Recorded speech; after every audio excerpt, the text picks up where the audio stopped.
ବାବୁ ଆଜି ଯାଉଛ କୁଆଡେ ଗ୍ରସ୍ତ କୁଆଡେ କହିଲ?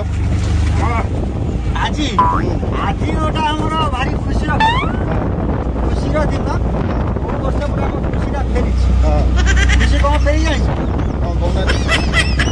ଖୁସିଟା ହଉଛି ଆମ ଲୁଜା ନନା ଜାଣିଛ? ଲୁଜା ନନା ତାଙ୍କର ଦେଖଣି ଅଛି। କୋଉ ଜାଗାରେ ବା? ଦେଖଣି ହଉଛି ଆମର ଗରାପୁର ଭିତରକୁ। ଗରାପୁର ଭିତରକୁ? ହଁ। ତାଙ୍କର ସେ କ'ଣ ହେଇଛି ଘଟଣା ନା କେହି ବୁଝାବୁଝି କରୁନାହାନ୍ତି। ପିଲାଟାକୁ ଛାଡ଼ିଦେଇକି ସେ ଖାଲି ହଳ ଟ୍ରାକ୍ଟର ନଙ୍ଗଳ କାଦୁଅ ମାଦୁଅ ହେଇକି ସେ ଅବସ୍ଥା ଦେଖୁନୁ କ'ଣ ଦେଖାଯାଉଛି।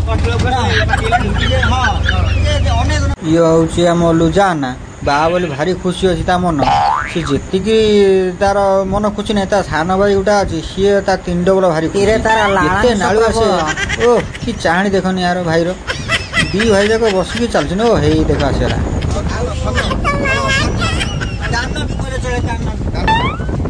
ଆଉ ମୁଁ ଆଉ ଆମ ପୁଅ ସେ ଯାଉଛି ଦେଖଣି କରିଦେଉ ଝିଅ ଗୋଟେ ଦେଖିଛୁ ଆମେ ତ ଖାଉଛ ହବ ନା ଯାଇକି ଦେଖି ଆସିବୁ। ଆଉ ଏକାଥରେ ଜଇଁ ପୁଅ ଯିବେ ଡାଇରେକ୍ଟ ଦେଖିକି ଆସିବେ। ଜଇଁ ପୁଅ? ହଁ ଜଇଁ ପୁଅ ଯିବେ ଦେଖିବା ପାଇଁ କିନ୍ତୁ ତାଙ୍କର ଭୁଲ କରିଛନ୍ତି। ତାଙ୍କର ଯେ ସାନ ଭାଇ ଆଇଛି ଯେ ଜଇଁ ପୁଅ ତାଙ୍କ ସାନ ଭାଇ ଯିଏ ଆସିବେ।